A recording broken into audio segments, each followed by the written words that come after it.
El COVID-19 afectó a Venezuela a partir del 13 de marzo del 2020 con la detección de los primeros contagios. Para esa fecha, la vicepresidenta Delcy Rodríguez informó sobre los dos primeros casos residenciados en el estado Miranda, tratándose de dos personas que habían viajado a España y otros países, e informó sobre la suspensión de clases en todas las medidas y niveles a nivel nacional a partir del 16 de marzo del mismo año. Acompáñennos en este resumen sobre los momentos más resaltantes con la llegada del COVID-19 en Venezuela. La pandemia de coronavirus trajo diferentes consecuencias en el país que afectaron el sector salud, económico, político y social de la nación. Entre ellas se encuentra la cuarentena impuesta por el gobierno a partir del 17 de marzo de 2020 y alargada por varios meses, y a partir del 1 de junio de 2020 bajo complejos esquemas de flexibilización y restricciones en función del alza en la cifra de infectados. La respuesta del gobierno venezolano ante la pandemia ha sido catalogada como un plan para obtener más poder y control social. Hasta el pasado lunes 15 de marzo, el país registró un total de 145.000 casos y 1.430 muertes. No obstante, las medidas tomadas por Nicolás Maduro fueron denominadas como un ensayo de mayor control social y falsa estabilidad política en una economía profundamente deprimida. Por su parte, Juan Guaidó expresó que las cifras de casos reportados por la administración de Maduro no son confiables. Además, la Universidad Johns Hopkins manifestó que las cifras son sumamente absurdas y no creíbles.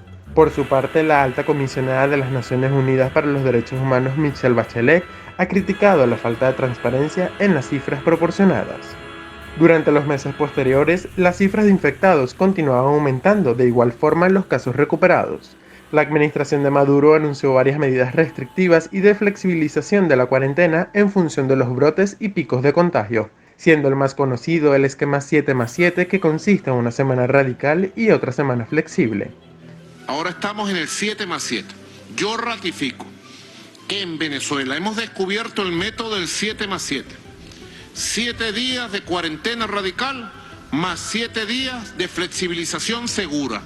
Y nosotros nos vamos a mantener por el 7+7 en el transcurso de los meses que están por venir. A principios de octubre de 2020 llegó un lote de 2.000 vacunas rusas contra el coronavirus llamadas Sputnik V para ser experimentada en voluntarios venezolanos mayores de 18 años y así completar la fase 3. Se hizo una flexibilización de la cuarentena durante todo el mes de diciembre de 2020. Múltiples locales comerciales pudieron abrir con un horario mucho más extenso.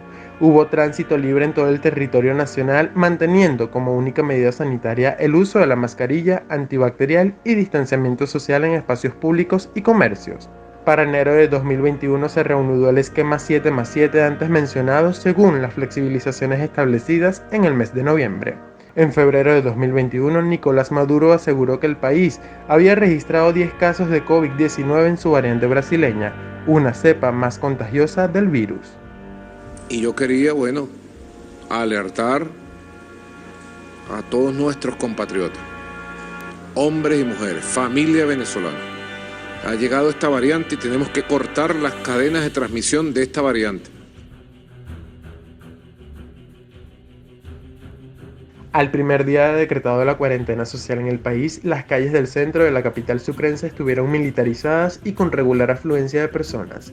Algunos negocios que no debían estar abiertos por no ser de primera necesidad lo estaban, sin embargo muchos otros cumplieron sus medidas de seguridad y el resto se abstuvieron a abrir. El transporte público que circuló con normalidad aumentó el valor del pasaje a un precio más alto de lo estipulado. Farmacias abiertas y generalmente sin los productos de gran demanda por la epidemia como mascarillas, antibacterial, alcohol, entre otros.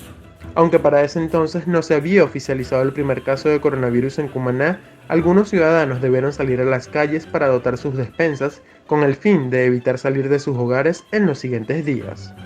El 31 de marzo de 2020, el gobierno de Nicolás Maduro confirma el primer caso de COVID en el estado Sucre.